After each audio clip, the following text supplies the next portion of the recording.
हमारे भारत के 15वीं शताब्दी के एक महान कवि तुलसीदास जी की एक प्रसिद्ध रचना है हनुमान चालीसा, जिसमें हनुमान जी की महिमा का गुणगान किया गया है।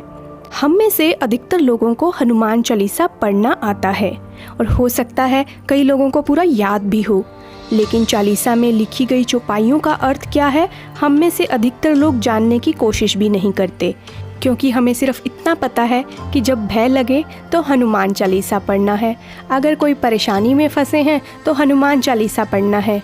हम उसका अर्थ जानने की कोशिश ही नहीं करते। जिन्होंने हनुमान चालीसा का गूढ़ अध्ययन किया है, उन्होंने ऐसे मत दिए हैं जिन्हें अगर आप समझेंगे तो हैरान रह जाएंगे कि ऐसा कैसे हो सकता है। आज की इस वीडियो में हम हनुमान चालीसा की एक चौपाई पर चर्चा करेंगे, जिसमें सूर्य और धरती के बीच की दूरी बताई गई है। हमारी साइंस में सूर्य व धरती के बीच कितनी दूरी बताई गई है, इसकी चर्चा भी आज की इस वीडियो में हम करेंगे, इसलिए वीडियो को अंत तक ज़रूर देखें। अगर आप चैनल पर नए हैं तो चैनल को सब्सक्राइब ज़रूर करें। वीडियो शुरू करने से पहले एक ज़रूरी बात, इस वीडियो का उद्देश्य धर्म या विज्ञान में किसी को श्रेष्ठ सिद्ध करना नहीं है। विज्ञान व धर्म एक दूसरे के पूरक हैं। विज्ञान अगर गति देता है तो धर्म आपको दिशा देता है। तो चलिए करते हैं आज का वीडियो शुरू। तुलसीदास जी द्वारा कृत हनुमान चालीसा में एक चौपाई है। जुग सहस्त्र योजन पर भानु, लील्यो ताहि मधुर फल जानू, जिसका अर्थ है हनुमान जी ने एक युग सहस्त्र योजन की दूरी पर स्थित सूर्य को मीठा फल समझकर खा लिया।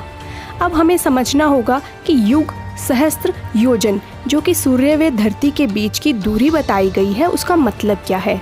सबसे पहले बात करते हैं युग की। भगवत गीता में एक युग को 12,000 दिव्य वर्षों के बराबर बताया गया है। अब बात करते हैं सहस्त्र की। यह संस्कृत का शब्द है जिसका अर्थ होता है 1000। वैदिक काल में इसे गणना में उपयोग किया जाता था। अब बात करते हैं योजन की। प्राचीन समय में भारत में दूरी मापने के लिए योजन शब्द इस्तेमाल किया जाता था, जो कि लगभग 8 मील माना जाता है। अगर हम जुग सहस्त्र योजन को गुना कर दें तो 96 मिलियन मील उत्तर मिलेगा। अगर इसे किलोमीटर में कहें तो 153.6 मिलियन किलोमीटर बनता है।